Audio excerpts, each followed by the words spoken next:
We have some news right now. Donald Trump has ended congestion pricing in New York, and in doing so said that he is the king.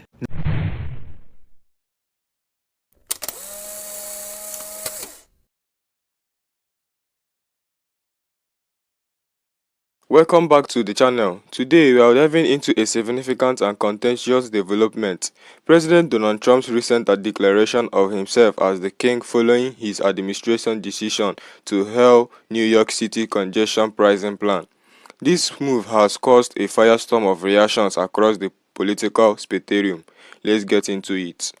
We have some news right now. Donald Trump has ended congestion pricing in New York, and in doing so said that he is the king. No, I'm not kidding. I want you to read this Truth Social post with me. Congestion pricing is dead. Manhattan and all of New York is saved. Long live the king.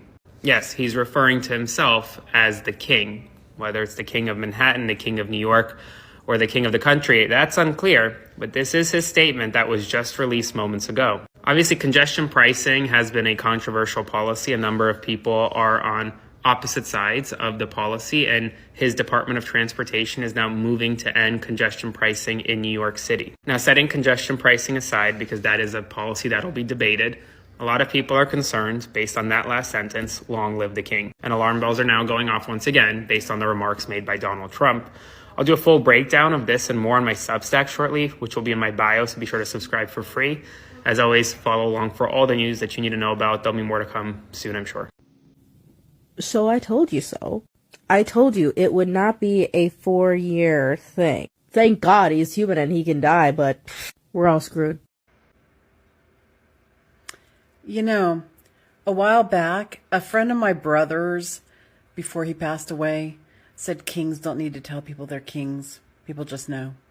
So Donald Trump just referred to himself as a king and then posted a picture of himself wearing a crown. Here is what the White House just posted on their official government account. Let's give this quote a read, and then I'll show you guys the photo. Quote, "Congestion pricing is dead. Manhattan and all of New York is saved. Long live the king," a quote from President Donald J. Trump. And then below that is an animated photo of the President of the United States wearing a crown. Now, this comes less than 24 hours after Trump signed an executive order declaring himself the ultimate arbiter of the rule of law. And it comes less than a week after he posted a quote from French Emperor Napoleon Bonaparte on his Truth Social account, in which he said, "He who saves his country does not violate any laws." And now here he is portraying himself as a king, wearing a king's crown. Guys, this is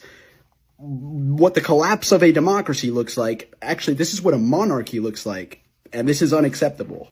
The official White House social media account posted this. Let me move out of the way so you can see it. The official account posted this. This is terrifying. This is terrifying. Undemocratic. Like, White House, are you hard launching dictatorship? Like, what is this? Literally, what is this? This is so un-American. Literally so un-American. And to all the people in the comments saying, oh, Trump just likes to troll the left, when does it stop become trolling? Because this is unconstitutional for you guys. This is unconstitutional. This is crazy. Well, I suppose the American experiment was fun while it lasted, because this is what we're dealing with today. Yep, that's the official Instagram of the White House. I went and saw it myself. This is my own screenshot. Why was this posted? Well, just shortly before that, Trump posted on Truth Social, "Congestion pricing is dead. Manhattan and all of New York is saved. All caps, long live the king." That is his own quote. So then, rather than being like, LOL, that's not what he meant, we're just going to double down and create this knockoff Time magazine cover and declare, long live the king. Yeah, this isn't funny. And it's not a joke.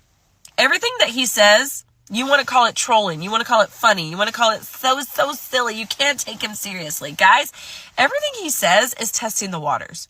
He's just constantly checking what he can get away with. And we keep allowing him to get away with more and more and more. And by we, I mean this country as a whole. He's not being tempered at all. He's not being stopped at all. He's not being dissuaded at all. He's being allowed to run amok and behave like this. to say things on his social media like "Long live the king" in reference to himself, and then the White House's social media is like, "Bet, long live the king." I just want you to remember, if you voted for him, you voted for that. That's what you voted for. I think Zelensky has just played Trump. I might be wrong, but I think he has.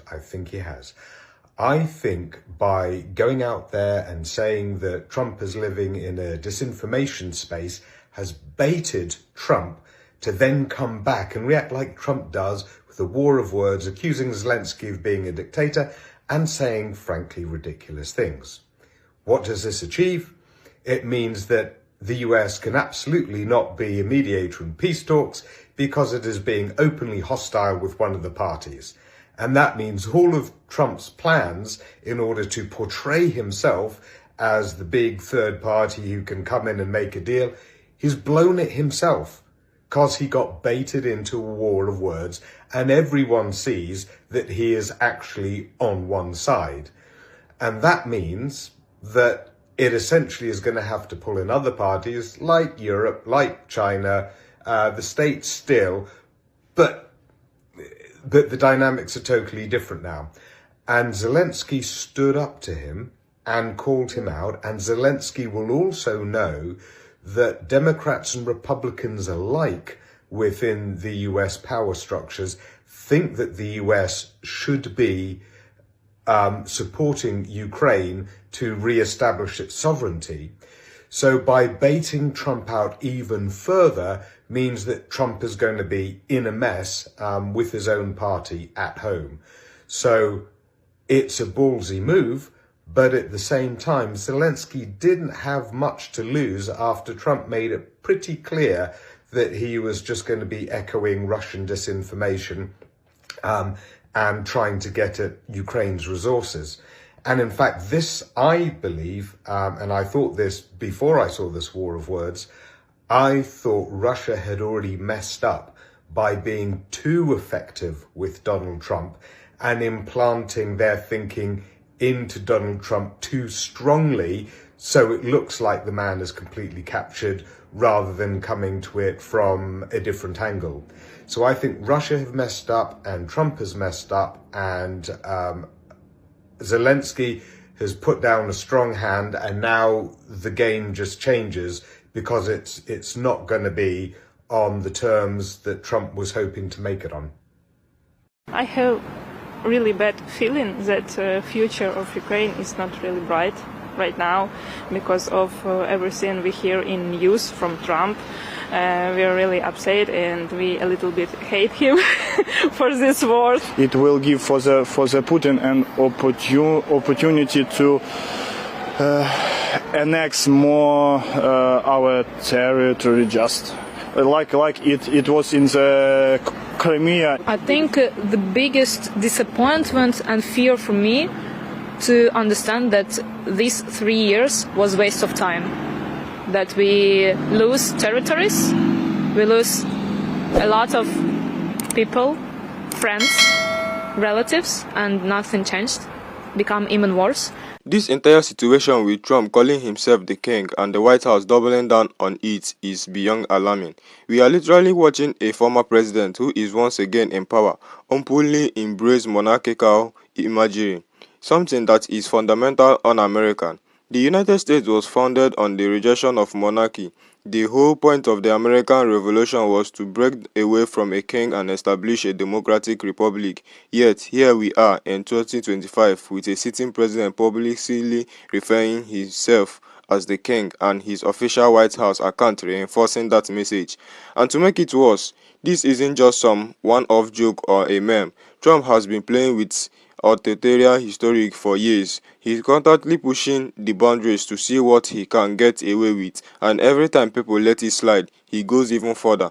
This is a pattern. First, it was the jokes about staying in power longer than 2 terms. Then it was trying to overturn the election result in 2020. Now he's openly posting images of himself wearing a crown and calling himself the king. When do people stop pretending he's just trolling? People keep excusing this by saying, oh, that is just Trump. He likes to provoke the left. But at the point, does it stop being funny? At what point do people wake up and realize that this is real? Because history tells us exactly where this leads. Authoritarian leaders don't wake up one day and declare themselves dictators. They test the waters, push the limit, normalize the idea of absolute power, and by the time people realize what is happening, it's too late. And let's look at what just happened. Trump's administration killed the congestion pricing plan in New York, which is a controversial issue on its own. Some people are happy about it because they didn't want to pay tolls. Others are angry but because that revenue was supposed to fund public transit. That is a policy debt that can be hard, but instead of handling it like a normal government decision, Trump turned it into a declaration of power. He literally said, "Long live the king." That is not policy. That is historic straight out of a monarchy. And let's not forget that just days before this, he posted a quote from Napoleon Bonaparte on Truth Social, saying, "He who saves his country does not violate any laws." That is a dangerous message. He is justifying absolute power by implying that if he believes he's saving the country, the law doesn't apply to him. That dictator's talk, that is the mindset of someone who believes that they are above the law and can do whatever they want as long as they claim it's for the good of the nation. This is exactly how democracy collapses. It starts with leaders slowly chipping away at democratic norms, rewriting the narrative to justify more power for themselves, and surrounding themselves with people who won't challenge them. And the most terrifying part is not being stopped. Congress isn't running him in. The courts, we have already seen how he's stacking the judiciary with loyalties. The media, half of it is cheering him on, and his supporters, they are fully embracing it. They are not just tolerating this history, they are celebrating it. There are people in the comments saying, yes, he's our king. Finally, America has a strong leader. That is how you get a dictatorship, when enough people are willing to trade democracy for the illusion of strength and stability. And it doesn't stop here, because when you normalize calling yourself a king, what is the next step? Declaring that elections are unnecessary, that political opponents are enemies of the state, that protests should be outlawed. We are already seeing elements of that. Just look at how Trump talks about the press, calling them the enemy of the people. Look at how he talks about protesters, calling them thorns and threatening to use force against them. Look at how he tried to overturn the 2020 election and is still spreading lies about voter fraud. And now, on top of all of that, he's out here calling himself the king, and the White House is backing him up. This isn't normal. This is just another headline to laugh at and move on. This is serious. I don't care where you stand politically, whether you are left, right, independent, whatever. If you care about democracy, this should concern you, because once a leader starts embracing monarchy, starts positioning themselves as above the law, start conditioning the public to accept absolute power, it's incredibly difficult to reverse. Just look at history. No empire thought it would fall, and yet they all did. This is why people are scared. This is why political analysts, historians, legal experts, hell, even some conservatives are sounding the alarm. And if you think, oh, this is just exaggeration, America is too strong for this, you need to look at how quickly democratic backsliding happens. It doesn't happen overnight. It happens when people dismiss the warning signs and allow things to go unchecked. And let's talk about Zelensky for a second, because while this is happening, Trump is also picking fights with world leaders, including Ukraine's President Volodymyr Zelensky. Zelensky recently called out Trump for spreading disinformation, and instead of handling it diplomatically, Trump did what he always do. He lashes out, calling Zelensky a dictator. Think about that. Trump, the guy posting pictures of himself as a king, is out here calling someone else a dictator. You can't make this up. And what does this mean for Ukraine? It means that if Trump gets his way, US support for Ukraine could be in jeopardy, which plays directly into Russia's heart. Putin has been trying to weaken Ukraine for years, and Trump's hostility towards Zelensky only makes things worse. And the fact that Trump is repeating Russian propaganda and treating Ukraine like an enemy rather than an ally should be a huge red flag. Meanwhile, Russia is watching all of this and laughing. They know that the more Trump weakens America's global standing, the easier it is for them to expand influence. And Trump, whether he realizes it or not, is playing right into their hands. So here we are, sitting A sitting US president calling himself a king, attacking democratic institutions, strengthening global alliances, and pushing history that sounds more and more like something out of an authoritarian playbook. And the worst part, people are letting it happen. And if you voted for this is what you voted for. You didn't just vote for lower taxes or fewer regulations. You voted for someone who is openly embracing absolute power. And if you don't see a problem with that, then I don't know what to tell you. But for the rest of us who does see the problem, we need to pay attention. We need to stay informed. We need to call this out every time it happens, because we stay silent. If we struggle and move on, then we are complete in letting democracy fall apart. That is all for today. Let me know what you think in the comment. Do you see this as a joke, or do you think this is a real problem? Let's talk about it. Don't forget to like, subscribe, and hit the notification bell so you don't miss any updates. I will see you in the next one.